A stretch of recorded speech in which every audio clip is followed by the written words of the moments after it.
चलिए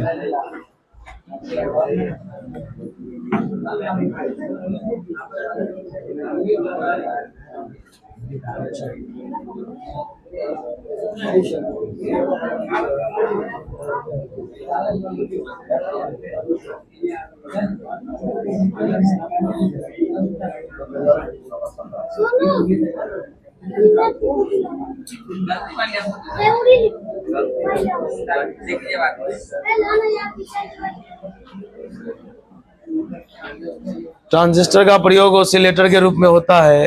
कैसे किया जाता है ये देखिए। जल्दी बैठिए, खाली पीछे ध्यान दीजिएगा। कहा गया ये किस प्रिंसिपल पे काम करेगा, तो ये काम करता है इंडक्शन और बाइसिंग पर। अब आप बाइसिंग तो पढ़े हैं लेकिन इंडक्शन नहीं पढ़े हैं, क्योंकि इंडक्शन एक लेसन है जिसका नाम है इलेक्ट्रोमैग्नेटिक इंडक्शन, जिसको लोग शॉर्टकट में EMI बोलता है। तो जब मैग्नेट हम लोग स्टार्ट करेंगे तो खुद समझ जाएंगे इलेक्ट्रोमैग्नेटिक इंडक्शन क्या है। चलिए अंदर खाली है, बोरे बैठने दीजिए, पीछे बहन जहां जगह मिल रहा है बैठने दीजिए। चलिए बोरे ध्यान दीजिएगा, टॉपिक आता है, बैठने दीजिए ना, वहां पर 3 ही है, बैठने दीजिए। 4 है उस पर, अच्छा उस पर बैठने तो चलो रे चलो ये चलो। अब हम आके बैठा दे तो सही नहीं ना लगता, बैठने दो। चले रवि बेंच पर बैठ, पूरा खाली वाली मला। तो ये 7:10 हो रहा है, अभी तक बच्चा नहीं है।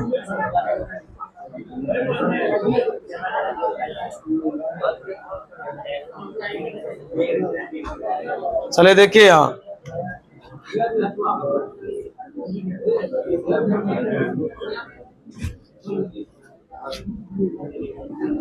ट्रांजिस्टर इज used as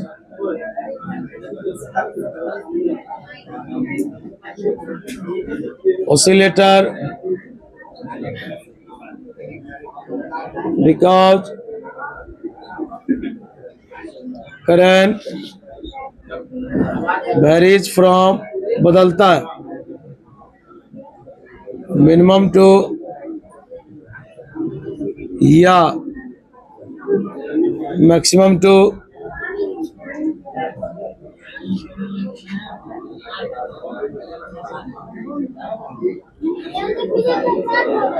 देखेंगे। इट वर्क्स, हाँ it works on the principle of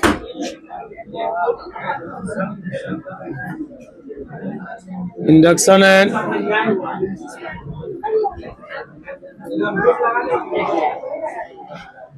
यह काम करता है किस पर, इंडक्शन और बाइसिंग पर।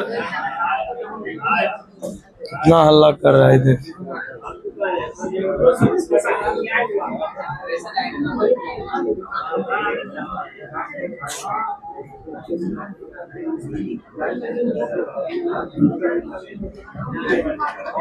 रुकिए हो, पहले इसका डायग्राम देखिए, बहुत टफ डायग्राम है।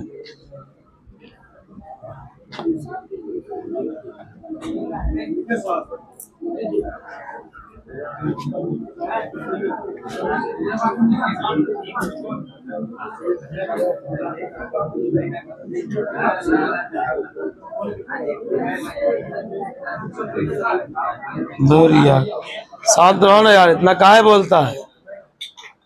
शांत रहो ना यार, बैठने के लिए जगह है, आराम से बैठो। दिक्कत हो रहा है तो बाहर में बैठो।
Good.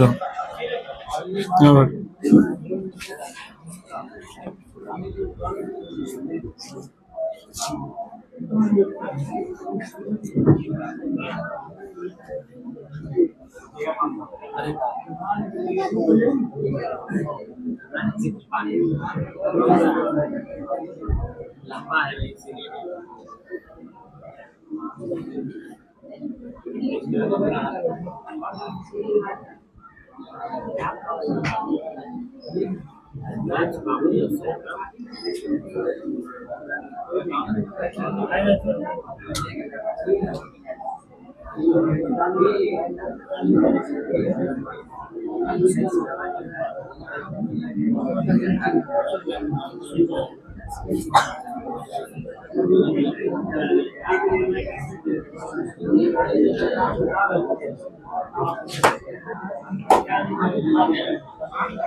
चलिए ध्यान दीजिएगा।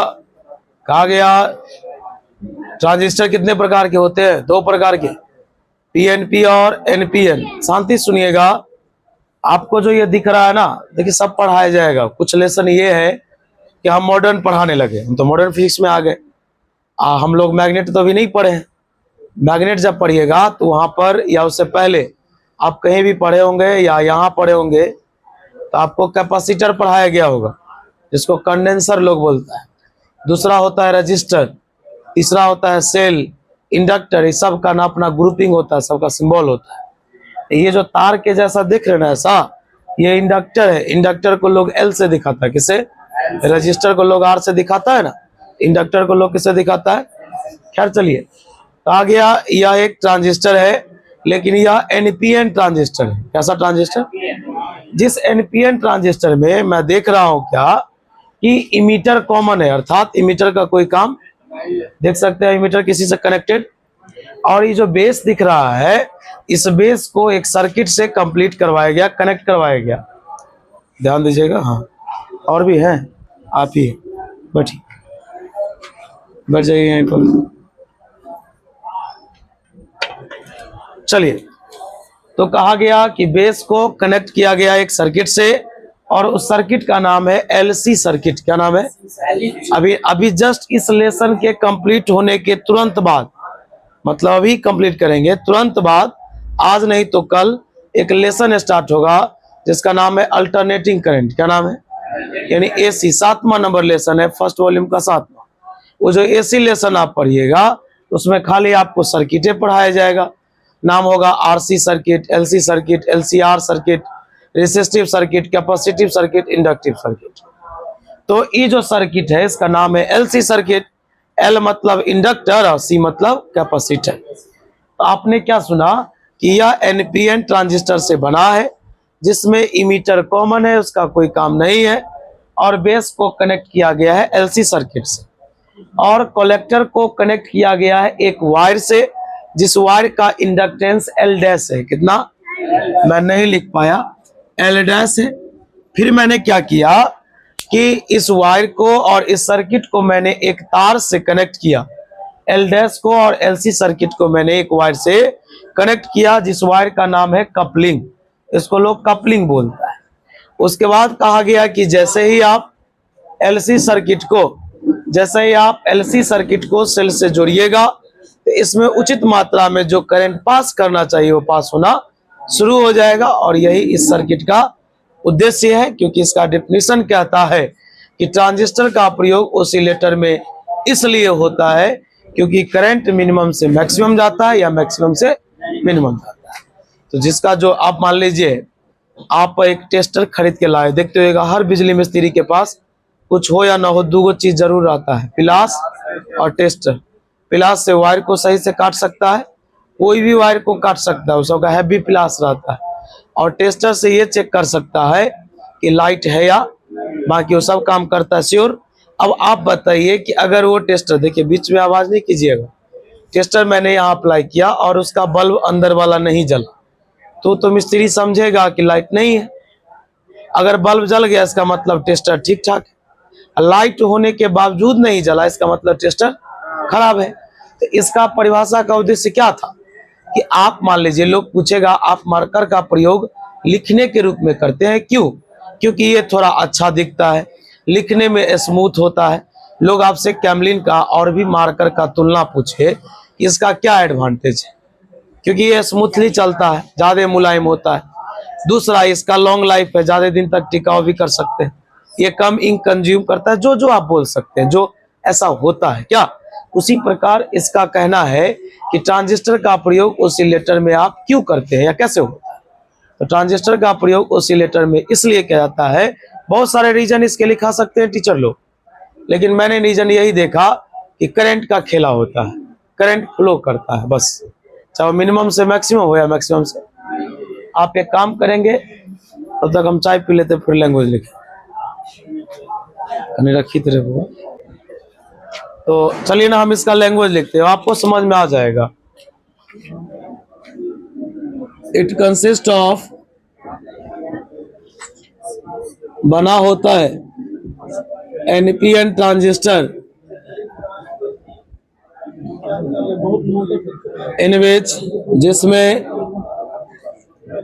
Emitter is common. बोले इमीटर क्या है? कॉमन है। And collector is connected to, collector को जोड़ा गया to a wire of inductance L dash,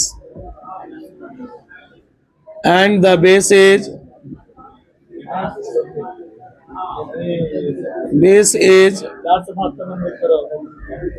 connected to the LC circuit. कौन सा सर्किट? LC, L मतलब इंडक्टर और C मतलब कैपेसिटर, कंडक्टर नहीं कैपेसिटर। लिखेंगे the wire and the LC circuit is connected by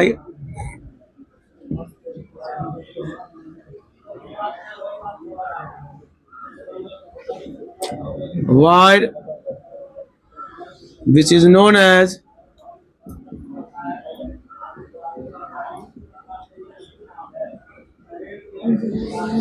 when, ये स्विच है भाई, ये स्विच है, समझे? लिखेंगे when LC सर्किट, CKT मतलब circuit, is connected to the cell, then current flows in the circuit। आप एक काम कीजिए, पहले एक बार सुन लीजिए सभी लोग। यह बना होता है एनपीएन ट्रांजिस्टर से, जिसमें इमीटर कॉमन है, कलेक्टर को एक तार से जोड़ा गया, तार का इंडक्टेंस कितना है? L डैश, और बेस को कनेक्ट किया गया एक सर्किट से जिसका नाम है LC। फिर वायर और सर्किट को कनेक्ट किया गया एक तार से जिसका नाम है कपलिंग। और कहा गया कि जब LC सर्किट को सेल से जोड़ा जाता है तो उसमें उचित मात्रा में करंट पास करता है। आप ऐसा लिख लीजिए और हम लोग आगे बढ़ते हैं। 3 टॉपिक हमको पढ़ना है, 2-2 मार्क्स का। नाम है इनपुट रेजिस्टेंस, आउटपुट रेजिस्टेंस और करंट एम्पलीफिकेशन फैक्टर। सॉरी,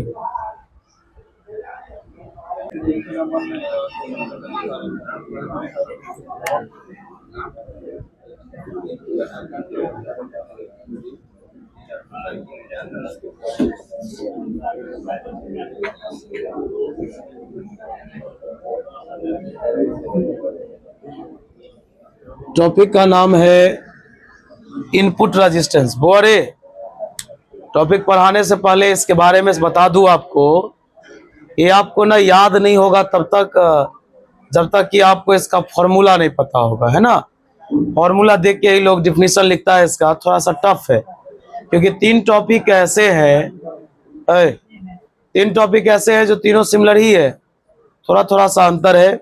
हम पहले लिख देते हैं डिफिनीशन, फॉर्मूला लिखते हैं, तब समझाएंगे दोनों को एक साथ, है ना। रुक जाइएगा, छापिएगा नहीं तो नहीं समझ में आएगा। अभी रट भी लीजिएगा ना तो भी आपको याद नहीं होगा, है ना। द रेशियो ऑफ, एक ही तरीका है इसको याद करने का, इसका पहले फॉर्मूला आना चाहिए। क्या आना चाहिए? फॉर्मूला याद रहेगा तो आप बता सकते। The ratio of change in base emitter voltage to the change in base current at constant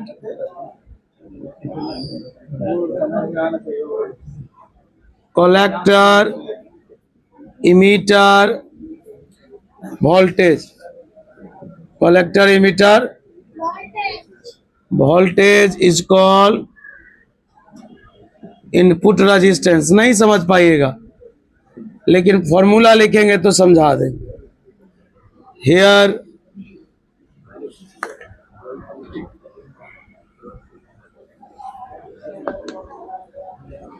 input resistance बराबर, देखिए यही है डेल्टा। डेल्टा मतलब चेंजिंग, डेल्टा मतलब देखिए डेल्टा वी बी ई बटे डेल्टा आई बी नीचे में बी सी ई और ये रहेगा कांस्टेंट। अब पढ़ना सिखाते हैं आप, पढ़ना सीखिए। रेशियो जानते हैं आप, जब एक राशि में दूसरे राशि से भाग दिया जाता है, एक क्वांटिटी में दूसरे क्वांटिटी से डिवाइड किया जाता है तो उसे रेशियो प्राप्त होता है।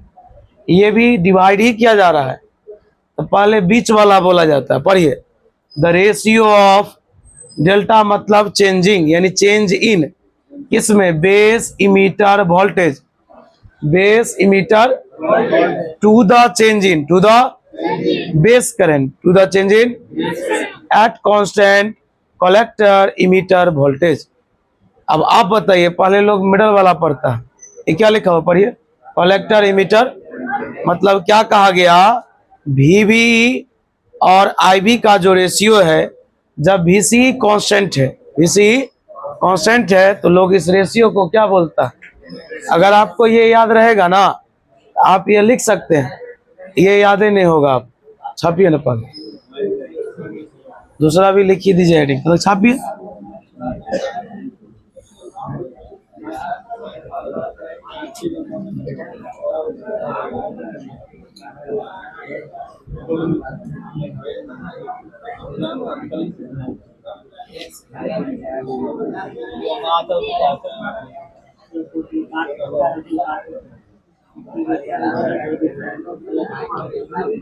The ratio of change in, बहुत हल्ला करता है, कलेक्टर इमीटर वोल्टेज। अरे यार बाप, इतना काहे आवाज कर रहा है?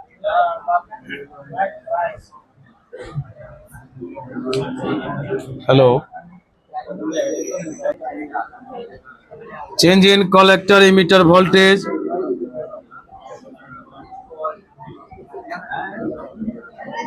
to the change in collector current at constant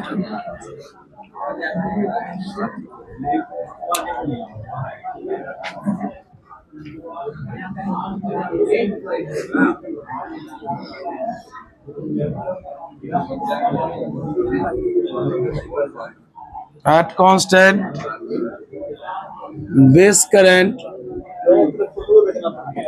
is called output resistance. 2015 में ये ऑब्जेक्टिव में पूछा था। हियर आउटपुट रेजिस्टेंस बराबर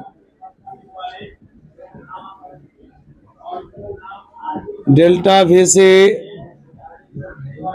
डेल्टा आई से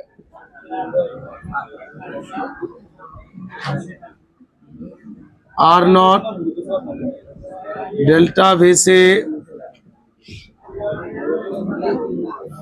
एट कांस्टेंट बेस करंट दिया है।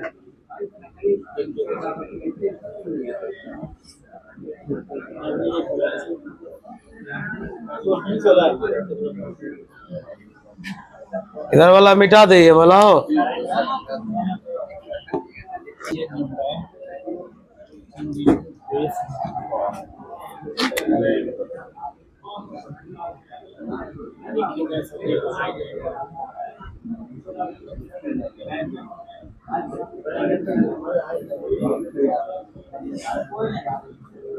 इसको लोग किसे दिखाएगा?